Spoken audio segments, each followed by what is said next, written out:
की यात्रा शुरू हो रही है। जम्मू से श्रद्धालुओं का पहला जत्था आज सुबह बालटाल बेस कैंप के लिए रवाना हुआ। उपराज्यपाल मनोज सिन्हा ने भगवती नगर बेस कैंप पर पूजा अर्चना की, फिर पहले जत्थे को झंडा दिखा करके रवाना किया। बालटाल और पहलगाम से कल से ये यात्रा शुरू हो जाएगी।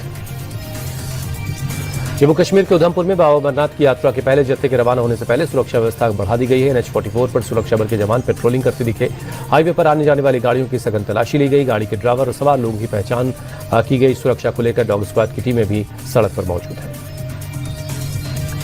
यूपी टेट एग्जाम की आज से शुरुआत हो रही। राज्य के 60 जिलों में 955 केंद्रों पर 20 लाख से ज्यादा अभ्यर्थी टेट एग्जाम में शामिल होंगे। 4 जुलाई तक सरकारी स्कूलों में पहली से 8वीं क्लास के शिक्षकों के लिए परीक्षा होगी। राज्य सरकार ने पेपर लीक और नकल रोकने के लिए सुरक्षा के कड़े इंतजाम किए हैं।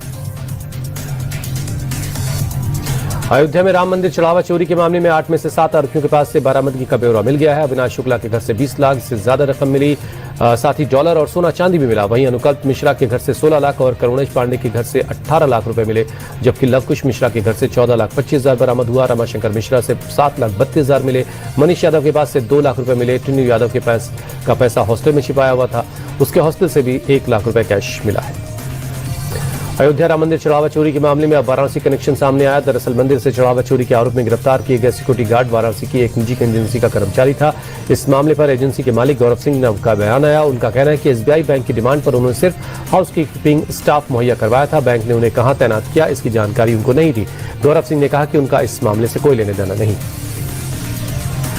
जापान की पहली महिला प्रधानमंत्री सनाए ताकाइची आज पीएम मोदी के साथ 16वें भारत जापान वार्षिक शिखर सम्मेलन में शामिल होंगी। पीएम ताकाइची के भारत आने पर पीएम मोदी ने सोशल मीडिया पर स्वागत करते हुए लिखा कि भारत में आपकी पहली यात्रा पर मेजबानी करके हमें बहुत खुशी हो रही है। इस दौरे पर भारत जापान की स्पेशल स्ट्रेटेजिक और ग्लोबल पार्टनरशिप और भी मजबूत होगी। पीएम ताकाइची के 3 दिनों की यात्रा के दौरान कारोबार, निवेश, defence, semiconductor, artificial intelligence, automobile supply chain और इंडो पैसिफिक क्षेत्र की सुरक्षा जैसे कई अहम मुद्दों पर बातचीत होगी। तृणमूल के अंदर नेतृत्व और संगठन को लेकर विवाद गहराता जा रहा है। ऋतुव्रत बनर्जी की अगुवाई वाला गुट आज दिल्ली में चुनाव आयोग से मुलाकात करेगा। ऋतुव्रत चुनाव आयोग के सामने अपना पक्ष रखते हुए खुद की पार्टी की को वैध बनाने की मांग करेंगे। बागी गुट का दावा है कि उसके संगठन और निर्वाचित लोगों का उसके पास पर्याप्त समर्थन है, इसलिए पार्टी का नाम और चुनाव निशान उसको मिलना चाहिए। हाल ही में राज्य के मुख्य निर्वाचन अधिकारी के सामने भी ये मुद्दा ऋतुव्रत उठा चुके हैं। पश्चिम बंगाल में तृणमूल कांग्रेस नेताओं पर अंडे फेंकने की घटना पर कलकत्ता हाईकोर्ट ने नाराजगी जताते हुए इस तरह की हरकत करने वालों के खिलाफ FIR दर्ज करने का आदेश दिया है। एक PIL के सुनवाई के दौरान हाईकोर्ट ने कहा कि किसी भी आरोपी या राजनीतिक व्यक्ति के सम्मान और उसकी जान की रक्षा करना राज्य सरकार की जिम्मेदारी है। इस तरह के हमले की इजाजत किसी को नहीं दी जा सकती। कोर्ट ने कहा कि अगर कोई व्यक्ति किसी केस में आरोपी है तो इसका ये मतलब नहीं कि पुलिस की गिरफ्त में आरोपियों पर हमले हों। अदालत ने कहा कि आरोपियों की सुरक्षा की जिम्मेदारी पुलिस की है।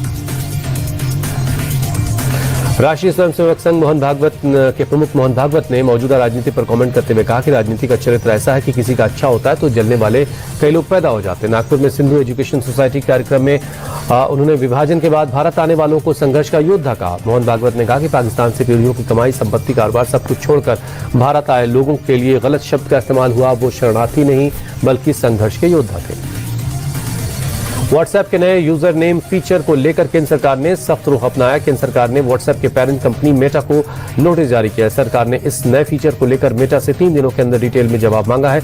सरकार को आशंका है कि बिना फोन नंबर के सिर्फ यूजर नेम से चैट करने वाले इस फीचर से ऑनलाइन धोखाधड़ी और दूसरों की पहचान चोरी करने के जैसे मामले बढ़ सकते हैं। सरकार ने फिलहाल इस फीचर के रोल आउट पर रोक लगा दी है।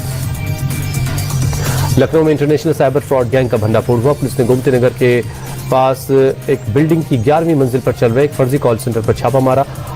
लखनऊ साइबर सेल और लखनऊ पुलिस ने कॉल सेंटर से 119 लोगों को हिरासत में लिया। पुलिस ने मौके से 100 लैपटॉप, 178 मोबाइल फोन और कई डिवाइसेस को दस्तावेज के साथ जब्त किया। पुलिस को जानकारी मिली थी कि यहीं से विदेशी लोगों को साइबर फ्रॉड का निशाना बनाया जा रहा है। यूपी के शाहजहांपुर में राजधानी ब्रांड के नाम पर नकली प्रोडक्ट बेचने का भंडाफोड़ हुआ। बेसन और दाल तैयार करने वाली फैक्ट्री पर खाद्य विभाग की टीम ने छापा मारा, जहां से भारी मात्रा में माल बरामद हुआ है। बताया जा रहा है कि फैक्ट्री से करीब 32 लाख रुपए का माल पकड़ा गया। फैक्ट्री में पैकिंग की मशीनें, पैकेजिंग का सामान मिला जिस पर राजधानी ब्रांड का नाम और पैकिंग का इस्तेमाल किया जा रहा था। फैक्ट्री से नमूने लेकर जांच के लिए भेज दिया गया है। यूपी के कानपुर में पहचान छिपाकर शादी करने और जबरन धर्म परिवर्तन का मामला सामने आया। पुलिस ने आरोपी को गिरफ्तार कर लिया। बताया जा रहा है कि आरोपी ने हिंदू बनकर 2 महिलाओं से शादी की, फिर दोनों पर धर्म बदलवाने का दबाव डाला, लेकिन शादी के कुछ दिन बाद